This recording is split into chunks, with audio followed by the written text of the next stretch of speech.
historical fashion friends. Today we're going to be doing an episode where I show you my experiments dyeing with madder and onion skins on linen and wool.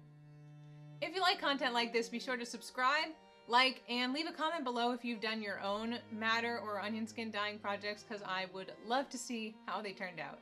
One of the reasons I wanted to make a video on this in particular is that when I was looking up what the result would be of dyeing with madder and onion skins on a natural colored linen, I couldn't find anything. So what I started with looked like this. Not white fabric, it was a plain, natural, unbleached linen. And I wasn't sure how the color would take, and I know that linen, the dye comes out more pale than on wool or other animal protein fabric. Zoons! I was in a mood there. Sorry about that. My woad surprise is going to be another video, but let's get started preparing our fabric for these dyes. First, I had to wash the fabric, which I did in the laundry machine. Then I did the alum and cream of tartar mordant bath in my tub, just because it's larger than my stock pot and it allowed me to get the madder root dye ready while I was soaking this. I only did the alum bath for about 2 hours. I'm using a 12-quart stock pot here. I use this madder root dye from Monterey-based spice company. I probably used about half a cup. I don't have a scale, so I couldn't really tell you in grams. I should have made a paste with just a little bit of hot water and then mixed that into the full bath, but I didn't do that, so here's me stirring it for one eternity while I wait for it to dissolve. My first dips were tentative. I don't know what I was expecting, but I thought it would be more dramatic right away. But eventually I put it all in.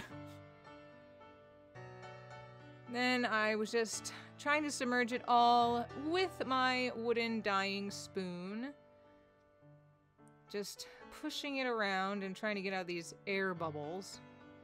Sorry, the shaky footage is because I lost my little tripod connector that day, so I had to do all handheld. And I got dye on my fingers, not surprising. So then I got smart and put some gloves on. And then I waited a few hours, and here's the fabric after a few hours, and here is it drying after the first dye. I let it cool after it simmered on the stove for about an hour, and then I took it out probably after about 6 hours. And here's it dry after the first bath. I thought it was too light, and so I put it back, and then here is it after the second bath, which you can already tell the color looks more dark just from out of the dye pot. And here's it hanging up to dry the second time. They let it go in the pot overnight after the first one, so it absorbed a lot more dye, and here is it dry after the second dye bath. So you can see there's a lot more color. And now, here is my onion skin dye. I didn't realize that I filmed this in slow motion, so yeah, the onion skins look really fabulous and glamorous in this. I did the same thing that I did to prepare the first set of fabric, washed it, and then did an alum bath in the tub. Here's me showing this sexy slow-mo of onion skins. This is about 6 onions worth of skins. So honestly, if I was gonna do it again, I would probably use double this amount because the color didn't come out as dark as I wanted.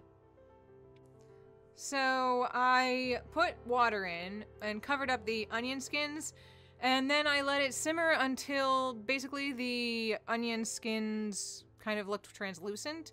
Here I'm doing a little experiment. You can see the dye is now yellow. And I wanted to see if adding some vinegar might change the color some. So yeah, I tried, and I honestly can't really tell like that much of a difference, but maybe it did something. Who knows? I don't know. it kind of looks a little different. Here I'm trying to add more. I can't tell if it looks lighter because of the vinegar or just because it's diluted more, which probably is that. Diluted sounds like diluted, and I just noticed that. It's probably also diluted. So the dye, you can see in the pot, it looks red. And now I'm adding the fabric to the dye. Pushing it in. I like to, for some reason, not wear gloves. You should wear gloves. My hands have been kind of itchy for a little bit, so that's probably from not wearing gloves. Amazing steam action here. And yeah, basically this did the same thing. I left it in the dye bath overnight this time. And I also added the, to the madder and to this onion skin dye, these white handkerchiefs, like napkins. And I didn't use a mordant on them because I wanted to see how the color would take without using a mordant. So when I decided that there wasn't really any more dye to be absorbed, I rinsed it out. And honestly, I couldn't tell at this point whether it was really dyed or not, or whether it was just wet. And I rinsed it out. And now you can see the onion skin dye drying. I still wasn't sure how much color would appear. And there, it's fully dry. The screen is a little dirty, so it's hard to tell from this what it looked like hanging up, but you'll see it again in a second.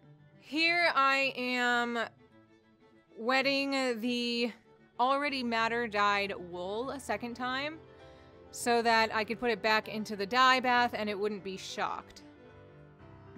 For my wool fabric, I used an iron mordant, which I left on for about 6 hours. I made the iron mordant myself with vinegar, water, and a few rusty nails. At the time, I didn't know you shouldn't use iron on protein fibers because it can damage them, but it didn't seem to have too much negative effect. I did the wool in both the madder and onion skin dyes. First, it went into the madder bath after the first round of linen, and then the onion bath after that linen was finished. I like the color overall. What I started with was already a little peach, but like a synthetic looking peach, and I'm much happier with this new, more natural looking color. I think probably the results would have been more even on all the fabrics if I had a larger pot. And here I'm just rinsing it off and trying to make sure that the water runs clear and all of the dye has been removed.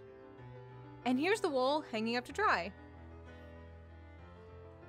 And there it is, mostly dry. I'm pretty happy with that color, and here are all 3 of the fabrics finished. So here are the final results.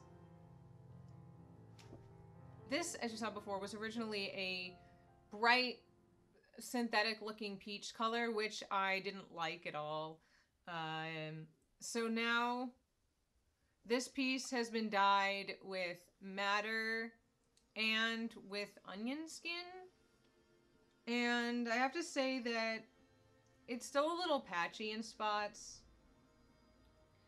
I don't think you can, maybe you can tell in the video, but it looks, if you look like really up close, our lady here is displaying some of this fabric as well. I like this color though. It makes me feel like warm, like peach cobbler. And I don't see much degradation of the fabric. From me like washing it so much and to get the dye out, it's definitely more like felted than it was before. And here is the madder dyed linen. I'm glad that I put it through 2 baths because I thought it was too light after the first one, but now this is a color I really like. I would say it's like more pinky red. It's not like a red how we think of red today. And I like that some of the fibers took the color slightly different than others, so it still has a good texture to it. And this is the onion skin dyed linen. I had wanted the color to come out a lot brighter, and I thought it was going to be more of like a golden rod color, but it just didn't take that much of the color, but it's still a big difference from the original color, and I like it a lot. I mean, this color is going to be used as the lining for my secret project.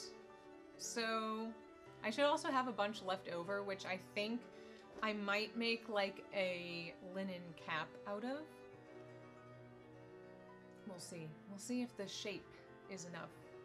I think I'm going to end up with like a 8.5 inch by 66 inch long scrap left, so I don't know. Overall, I think I got a pretty desirable result. I can definitely see that the wool takes a lot more color, and I do have more wool coming because magically a Thrifty Notion had like 17 yards of this plain oat colored wool, which I bought a bunch of because I want to try a few different colors. I'd like to go for maybe like a green or possibly purple. I'm interested in logwood dyeing. And so I'll keep you all updated with that as that process goes along and what colors I want to dye things. I just started a woad dyeing project too, so we'll see if it comes out blue. I know that the amount of powder I got, I think maybe not enough. And if you want to see more about my secret project, in a couple weeks there's going to be a few videos on that.